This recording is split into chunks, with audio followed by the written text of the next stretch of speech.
What's going on, everybody, and welcome back to my 31 and 31. So, today is going to be day 13, and today we are talking about In a Violent Nature. This movie came across my plate because everybody recommended this to me, saying if you like Jason movies, watch this movie. It is a cool original slasher, but seen from the killer's POV. So, I was like, okay, that's cool. You always want to see what Jason does. So, I did go ahead and watch this movie. Um, Movie's okay.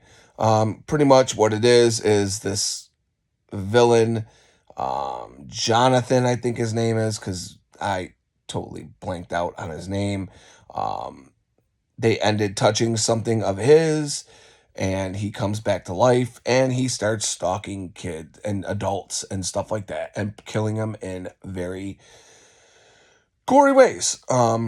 You do see the gore shots. You do see the POV shots. Like you literally, like this movie is a weird setup movie. Um, Very violent by all means. That I did like. Um, but as one of my homies said, my homie Dizzo, aka Chris Egg, he did say that this movie looks like they set up for that one kill shot that everybody's talking about, that yoga kill. Um, they does look like they do set that up for the whole movie for that shot. Like that's their meat and potatoes. That's their money shot, so to speak. Like how in Art the Clown, Terrifier 2, that money shot was the bedroom scene, or in the first one, the hacksaw scene. Um, but that yoga scene is the bread and butter of this movie. This movie, you got to shut your mind off. If you're looking for an actual plot, you're never going to find it. It's going to disappoint you. If you're looking for something to make sense, it's probably not here. This is a gore fest for sake of gore fest. I mean, there's a kill where the dude's getting his head pounded in, and it goes on forever. And then you start to laugh because you're like, this is fucking ridiculous. And then you're like, all right, let's get on with it. And he keeps going, and then it becomes funny again. You laugh again, like this is fucking ridiculous. Um, this one's going to be a shorter review just because there's not much to really talk about here. It's literally for a person that wants to see special effects on a higher budget. That's what this movie is. It's a special effects spot fest. That's all it is. Like you literally follow this character while he walks, and he walks in and out of killing people. It's pretty much it. It's not much more than that. They do shut him down at the end, and they do put him back to sleep, so to speak, and that's pretty much it. The score, I really liked it. The acting for what it was okay. It was serviceable. The actors, you're never gonna remember who they are. Only one that I remember is the one. She is from Nightmare, or not Nightmare. Friday the 13th Part 4, I think. I think she's in Part 4. She's the one that wants the kid in the wheelchair who gets the hatchet to the face and goes down the stairs. She's the one that goes and gets changed so they can go have sex. She's in this. She's the only, I think, known horror actress in this.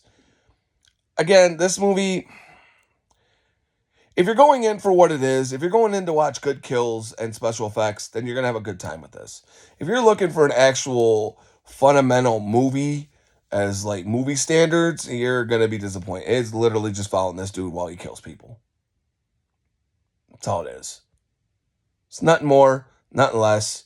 Um, I don't want to give all the kills away in this review because then you don't really going to have to want to watch anything, because that if you don't want to watch this movie and you just want to watch the kills, you can go on YouTube and look up the kills and then put them on YouTube and watch it.